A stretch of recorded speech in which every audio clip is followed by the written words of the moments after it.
shiatsu est une pratique d'origine japonaise qui prend ses racines dans la médecine traditionnelle chinoise. Donc, il est tombé en désuétude pendant un certain temps et depuis 1957, il a été déclaré art de santé par le ministère de la Santé japonaise. Comme en acupuncture, on va travailler sur les méridiens, qui sont des canaux de circulation d'énergie, et l'intervention du praticien va être de fluidifier et d'harmoniser cette circulation.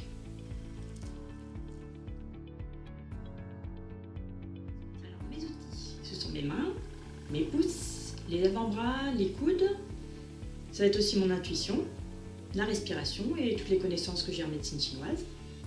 Et ce que j'aime avec le shiatsu, c'est qu'il n'y a pas besoin de grand-chose pour le pratiquer. Donc un tatami ou une chaise ergonomique quand j'interviens en entreprise. Finalement, on peut s'adapter et pratiquer partout.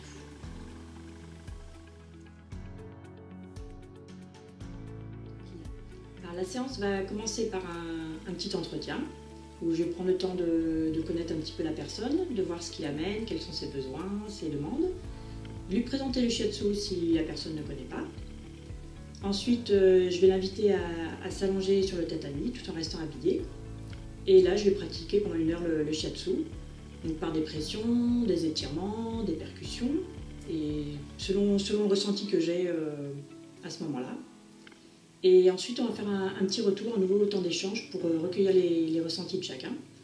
Et moi, je peux être amenée à donner des conseils sur l'hygiène de vie, sur l'alimentation, et puis, s'il y a besoin, ouvrir sur d'autres pratiques et envoyer vers d'autres professionnels. Le shiatsu bien-être peut répondre à différentes problématiques. Ça peut être le sommeil, le stress, les soucis de digestion, au niveau de la régulation des émotions. Ça peut être aussi pour la récupération sportive. Avec des précautions aussi, on peut aider au moment de la grossesse, après un accouchement. Par soin énergétique corporel.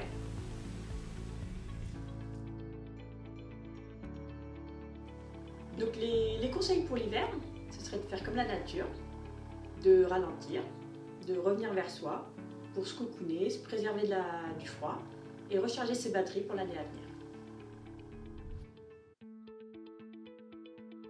Alors le sentiment que j'ai là tout de suite, c'est vraiment que ce massage m'a fait du bien, mais en profondeur, beaucoup plus qu'un massage classique.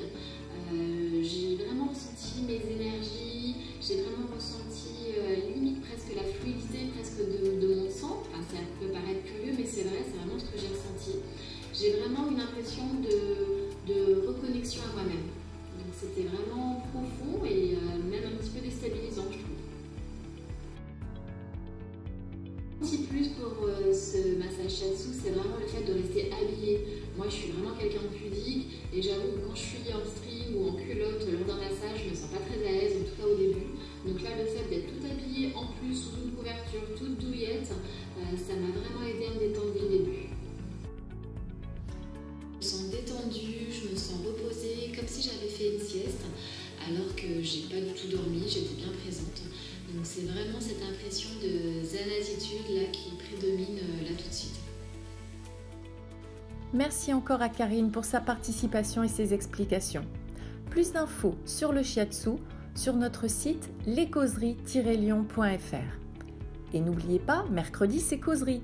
Alors on se retrouve dès la semaine prochaine avec Lucas qui nous parlera d'ostéopathie.